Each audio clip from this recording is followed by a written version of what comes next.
सुरेश और सेजल की शादी नई नई हुई थी। सेजल देखने में बहुत ही सुंदर थी। कोई भी लड़का उसकी खूबसूरती को देखकर फिसल जाता था। सुरेश, हमारी अभी नई नई शादी हुई है और आप मुझे कहीं घुमाने नहीं लेकर गए। ओफो सेजल, तुम्हें पता तो है मुझे कितना काम है ऑफिस में। जल्दी ही घूमने चलेंगे, ठीक है? रहने दो, तुम कुछ नहीं करोगे। जाओ, मुझे आपसे कोई बात नहीं करनी। तभी सेजल की सास उर्मिला बोलती है, बहू, रोहित कल विदेश से घर आ रहा है, कल उसके मनपसंद का खाना बना लेना। अच्छा माँ, आप मुझे बता दो क्या बनाना है। अगले दिन, हेलो हेलो, अरे कहाँ हो सब? हेलो, पता नहीं सब कहाँ चले गए। अरे बेटा, तुम आ गया? हाँ, आ गया। और बाकी सब लोग कहाँ हैं? भैया, नई भाभी, उनसे हमें नहीं मिलवाओगी? बहू, ओ बहू, देखो कौन आया है। हाँ मम्मी जी, आपने बुलाया? हेलो भाभी, मैं रोहित, आपका। मेरे छोटे देवर है ना? अरे वाह, आप तो पहचान गई। भला आपको कोई कैसे न पहचाने। अच्छा, अब आप फ्रेश हो जाओ। ओ भाभी, बहुत दिन हो गए घर का खाना खाए, अब जल्दी से खाना लगा दो। मैं बस यूँ आया। तीनों खाना खाने लगते हैं। भाभी, भैया ऑफिस से कब आते हैं? बेटा, वो तो काम में बहुत बिजी रहता है। देखती हूँ, आज फोन करूँगी कि घर जल्दी आ जाए। आज क्या भाभी, अभी आपकी शादी को दिन ही कितने हुए हैं? ये लो देवर जी, मैंने आपकी मनपसंद करारी भिंडी बनाई है रात को। अरे वाह, आज बड़ी जल्दी काम खत्म करके रूम में आ गई। आप क्या चाहते हो? अब क्या रात में भी काम ही करती रहूं? अरे अरे, ये चंडी का रूप क्यों धारण किया हुआ है? प्लीज सुरेश, मैं मजाक के मूड में नहीं हूँ। अच्छा, तुम अपने देवर से मिली? मिल ली मैं जिससे मिलना था। सेजल रोती हुई छत पर चली जाती है। क्या हुआ भाभी, आप रो क्यों रही हो? कुछ नहीं रोहित। मैंने सब सुन लिया। क्या सुन लिया? यही कि भैया आपको टाइम नहीं देते। अब क्या बताऊं रोहित। एक मेरी गर्लफ्रेंड है, उसके पास भी मेरे लिए टाइम नहीं है। अच्छा, आपकी गर्लफ्रेंड भी है? हाँ है, लेकिन अब सोच रहा हूँ आपको मेरी गर्लफ्रेंड होना चाहिए था। अच्छा, मजाक कर लेते हो। मजाक नहीं भाभी, सच बोल रहा हूँ। आप इतनी सुंदर, स्लिम, मस्त फिगर, आपको देखकर तो कोई भी फिसल जाए। हाँ बिना। चलो चलो, अब सोते हैं। साथ साथ? अभी बताती हूँ आपके भाई को। अब मजाक भी नहीं कर सकता। अगले दिन, उठो देवर जी, ये लो आपकी बेड टी। अरे भाभी, कल तो क्या गजब का सपना देखा मैंने। तुम मेरे सपने में आई हो। बस हो गए सुबह सुबह शुरू। मैं चली काम करने। थोड़ी देर बाद, और भाभी, आज क्या प्लान है? भैया तो गए होंगे ऑफिस। जली पर नमक मत छिड़को। माँ जी भी अपने भाई के घर चली गई हैं। अब बाहर के काम भी मुझे ही करने पड़ेंगे। आप मेरे साथ चलो, हम कोई मस्त मूवी देखने चलते हैं और बाहर के काम भी कर लेना। पूरे दिन घर के काम कर करके काम वाली बाई बन गई हूँ। चलो रोहित, हम दोनों मूवी देख कर आएंगे। तो कैसी लगी मूवी? बहुत अच्छी थी, मजा आ गया। रात को आज तो मैंने एक मूवी देखी, उसमें हीरोइन हीरो को ऐसे हक कर रही थी और सुरेश के गले लग जाती है। ओ प्लीज सेजल, आज मैं बहुत थक गया हूँ। तुमसे तो कुछ कहना ही बेकार है। क्या हुआ?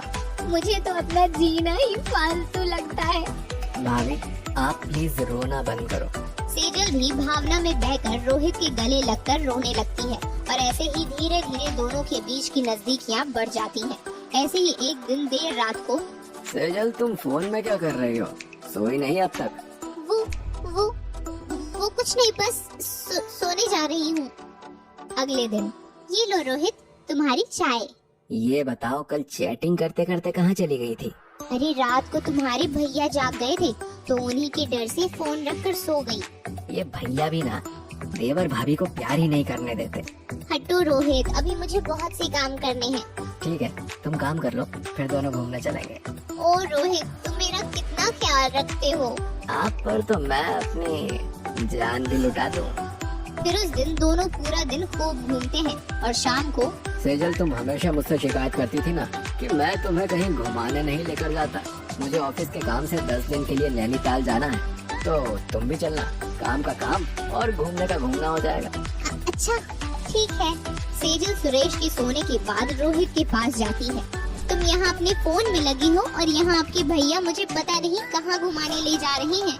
सेजल सब बताती है। अब मैं तुम्हारे बिना एक दिन भी नहीं रह सकता। कुछ बहाना बनाकर इन्हीं को भेज दूंगी। अच्छा, अब फिर तो रात को किसी का डर नहीं होगा। नैनीताल जाने वाले दिन। रोहित, मेरी तबीयत कुछ ठीक नहीं लग रही। मैं जाना तो चाहती हूँ लेकिन क्या करूँ? चलो कोई बात नहीं, मैं जल्दी ही अपना काम खत्म करके आ जाऊंगा। 10 दिनों तक दोनों को किसी का डर नहीं होता, पर जल्दी ही 10 दिन बीत जाते हैं। ओ सेजल, ये 10 दिन तुम्हारे बिना कैसे बीते बता नहीं सकता। चलो, तुम्हें 10 दिनों में ये तो एहसास हुआ। अरे अब 10 दिन में तो आया हूँ, अब भी मुँह बनाकर बात कर रही हो। जरा पास तो आओ, मुझे अपने गले से तो लगाओ। हटो, मुझे सुबह बहुत काम करने हैं। अगले दिन सुबह नाश्ता करते हुए। सेजल, आज शाम को हम मूवी देखने चलेंगे। मैंने टिकट बुक कर दी है। ठीक है, शाम को। ये क्या सेजल, तुम तैयार नहीं हुई? मैं ना बहुत थक गई हूँ, फिर कभी देखेंगे। भगवान ही जाने तुम औरतों की माया। आधी रात को। अरे ये सेजल कहाँ गई इतनी रात को? सुरेश हॉल में देखने आता है, तभी सामने रोहित के रूम से सेजल निकलती है। तुम यहाँ क्या कर रही हो? कुछ नहीं सुरेश, वो मैं पानी देने आई थी। तुम कैसे जाग गए? ऐसे ही अपने आप आँख खुल गई तो देखने आ गया। आओ अब चलकर सोते हैं। अगले दिन। रोहित, आपके भाई का क्या करें? दिन में माँ जी घर में रहती है और रात में सुरेश। मैं तुम्हें नींद की दवाई ला कर दूंगा, तुम उसे भैया के दूध में मिला देना। अब से सेजल रोज यही करती और सेजल वहाँ रोहित के पास जाकर प्यार भरी बातें करती थी। एक दिन। अरे यार, ये दूध तो हाथ लगकर ही गिर गया, जल्दी से साफ कर देता हूँ। सुरेश दूध साफ कर देता है। दोनों सो जाते हैं। आधी रात को। अरे इतनी रात को सेजल कहाँ गई? सुरेश हॉल में आकर देखता है कि रोहित और सेजल दोनों बाहों में बाहें डालकर बैठे हुए हैं। ओ रोहित, मैं तुमसे बहुत प्यार करती हूँ। हम नहीं रहा जाता तुम्हारे बिना। ये सब क्या हो रहा है? भैया वो इसमें मेरी कोई गलती नहीं। भाभी ही मुझे अपने प्यार के जाल में फंसाना चाहती थी भैया। ये तुम क्या बोल रहे हो रोहित? अच्छा, तभी मैं कहूँ कि मुझसे इतनी दूर दूर क्यों भागती हो। मुझे अब तुम्हारे साथ नहीं रहना। प्लीज सुरेश, मुझे माफ कर दो। मैं ऐसी गलती कभी नहीं करूँगी। सुरेश अपने कमरे में जाता है और वहाँ से एक छोटी सी शीशी लेकर आता है। ये लो, अगर तुम मेरे साथ कभी धोखा नहीं करना चाहती तो ये जहर पी लो और मर जाओ। अगर तुम ऐसा ही चाहते हो तो ठीक है। और वो दवाई पी लेती है। फिर सुरेश सेजल को गले लगा लेता है। तुम मेरे लिए मरने को भी तैयार हो गई। वो जहर नहीं, मेरी कंपनी का एक जूस सैंपल था। मैं तो देखना चाहता था कि तुम्हारी बात में कितनी सच्चाई है।